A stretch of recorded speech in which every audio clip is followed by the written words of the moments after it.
Hello and welcome to the easy classes. एक और छोटा सा टॉपिक, अगेन डिमांड के ऊपर, और वही प्रिंसिपल अंडरलाइन के छोटे छोटे कॉन्सेप्ट जो हैं वो अगर क्लियर ना हो तो तंग करते रहते हैं। और वो है वाटर डायमंड पैराडॉक्स। ये अक्सर इकोनॉमिक्स के स्टूडेंट ने सुना होगा, वाटर डायमंड पैराडॉक्स। कुछ लोग की समझ, बहुत ज्यादा लोग तो समझ गए होंगे इसको, लेकिन कुछ लोग ऐसे भी होंगे जिनकी समझ में नहीं आया होगा और अपने कॉन्टेक्स्ट में समझ में नहीं आया होगा। ये इंपॉर्टेंट है। वैसे तो अगर इसकी टर्म पर ही जाएं, वाटर यानी कि पानी, डायमंड यानी कि हीरा, पैराडॉक्स यानी वो चीजें जो कुछ कंट्राडिक्टरी हैं। अब इसमें कंट्राडिक्शन क्या है? वाटर डायमंड वैसे कोई कंट्राडिक्शन नहीं, लेकिन कंट्राडिक्शन कहां पर आता है कि पानी जो कि जिंदगी के लिए बेइंतहा जरूरी है, अगर पानी ना मिले तो आप मर जाएंगे, इतना एसेंशियल है, लेकिन उसकी वैल्यू कुछ नहीं है। मतलब आमतौर पे, हालांकि जिस कंट्री में मैं रह रहा हूं पानी की खूब वैल्यू है वहां पर, यानी अगर सिंगल यूनिट मिले तो 1 लीटर पानी शायद महंगा हो 1 लीटर पेट्रोल से, या बराबर का होगा, ठीक है। लेकिन पानी की वैल्यू आमतौर पे नहीं है, और डायमंड जिसकी कोई यूज वैल्यू नहीं है सिवाय इसके कि उसकी एक ऑर्नामेंटल वैल्यू है, यानी गहनों में इस्तेमाल होता है। बहुत महिलाएं बहुत खुश होती हैं, डायमंड मिल गया, किसी न किसी तरकीब से बता भी देंगी कि ये डायमंड है, आपने वैसे अगर कोई ना पहचान पाए।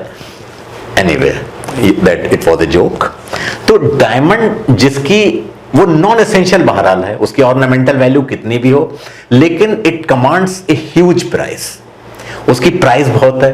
और पानी जिसके बगैर आप जिंदगी का तस्वर नहीं कर सकते, आप जिंदा नहीं रह सकते, उसकी कोई वैल्यू नहीं है, ठीक है। तो स्मिथ ने इस चीज को पिक किया और उसने इसको एक्सप्लेन करने की कोशिश की with his theory of value. Okay, उसकी थ्योरी ऑफ वैल्यू क्या थी? जब थ्योरी ऑफ वैल्यू से उसने वाटर डायमंड पैराडॉक्स को एक्सप्लेन करने की कोशिश की तो बहुत कामयाबी नहीं हुई, क्योंकि उसमें कुछ क्वेश्चंस अनआंसर्ड रह जाएंगे। वो मैं आपको बताता हूं, यही कॉन्टेक्स्ट है, इसी कॉन्टेक्स्ट को समझना है। स्मिथ की वैल्यू थ्योरी क्या थी? Labour theory of value. Labour theory of value. Labour theory of value जो है वो ये कहती है कि किसी भी चीज की जो वैल्यू है वो उससे तय हो रही है कि उसके ऊपर कितना लेबर एक्सरसाइज हुआ है, उस पर कितना लेबर खर्च हुआ है उसको आप तक अवेलेबल कराने में। ओके, कोई भी चीज, ये पेन है मेरे हाथ में, इसके ऊपर जितना भी लेबर लगा है, right from this collection of this plastic, smelting it, giving it A shape, bringing it in, her stage के ऊपर कुछ ना कुछ लेबर लगा है और उसकी कीमत जो है वो इससे तय होती है। अच्छा, और उसने इस थ्योरी को उसी से एक्सप्लेन करने की कोशिश की कि पानी के ऊपर उतनी ज्यादा आपको लेबर नहीं लगता है, ज्यादा थोड़ा सा खोदना पड़ेगी जमीन को। अगर पानी का वो लेवल लो है या रिवर वाटर है अवेलेबल, तो उसके ऊपर लेबर, चूंकि बहुत कम लेबर एक्सरसाइज हो रहा है, और डायमंड के ऊपर डायमंड की माइनिंग, फिर डायमंड की कटिंग, डायमंड की पॉलिशिंग, उसके ऊपर चूंकि लेबर खर्च हो रहा है, इसलिए ये इसकी वैल्यू बहुत है, ठीक है। लेकिन बिग लेकिन, क्या इससे चीजें सही तरह से एक्सप्लेन हो रही हैं? अगर मैं ये कहूं कि मुझे एक नेचुरल डायमंड मिल जाता है, बहुत सी चीजें नेचुरल भी तो होती हैं कि वो उतनी ही चमक है उसमें, उसी तरह के कट्स हैं जो कि वैल्यू को बढ़ाते हैं। अब इस पे तो कोई चीज नहीं मिली। मैं कहीं जा रहा था घूमने के लिए, अपने ट्रैकिंग कर रहा था पहाड़ों के ऊपर, मुझे कहीं पर एक मिल गया, वो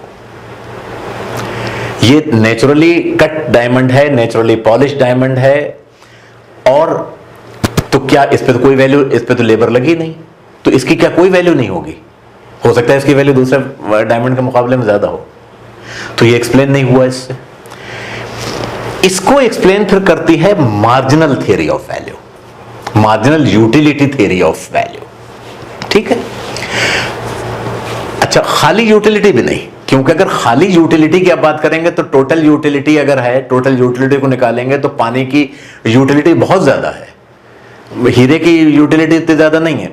लेकिन जब मार्जिनल यूटिलिटी कहते हैं कि कोई भी एडिशनल यूनिट उसके ऊपर कितना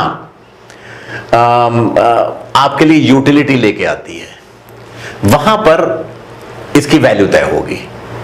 वो तय करेगी। तो ये कहां से आया? जब ये कार्ल मेंगर और जेवन और वॉलरस, इन लोगों ने अपनी मार्जिनल यूटिलिटी थ्योरी दी, जिसको मार्जिनल रिवोल्यूशन भी कहा गया।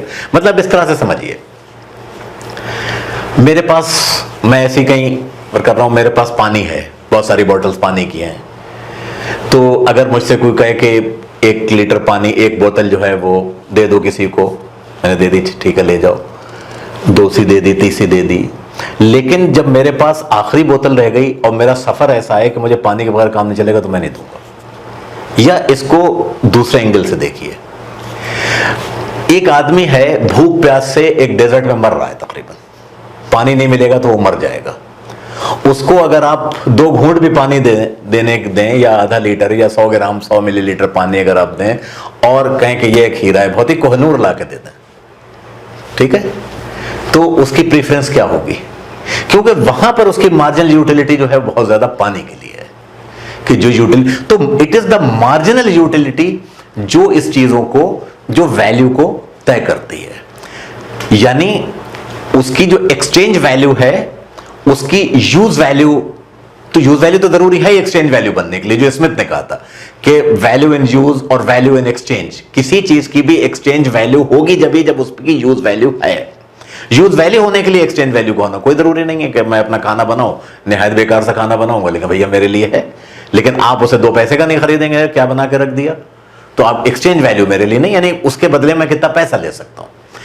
लेकिन मार्जिनल यूटिलिटी से जब चीजों की तय होती है कि कोई भी चीज उसमें यूटिलिटी में कितना एडिशन कर रही है, एवरी एडिशनल यूनिट, तो चूंकि वाटर जो है वो अवेलेबल बहुत ज्यादा है, तो उसकी जो लास्ट यूनिट, उसकी जो है उसकी यूटिलिटी वहां तक आते हैं, मार्जिनल यूटिलिटी बहुत थोड़ी सी रह गई, इसलिए हम उसकी कदर नहीं कर रहे। कदर वहां पर होगी, जैसे मैंने कहा कोई आदमी प्यासा मर रहा है तो उसकी तो डिमांड यही होगी, भैया पानी पिला दो, हीरा बाद में देखा जाएगा, जिंदा रहेंगे तब हीरे का काम आएगा, वरना क्या, ठीक है।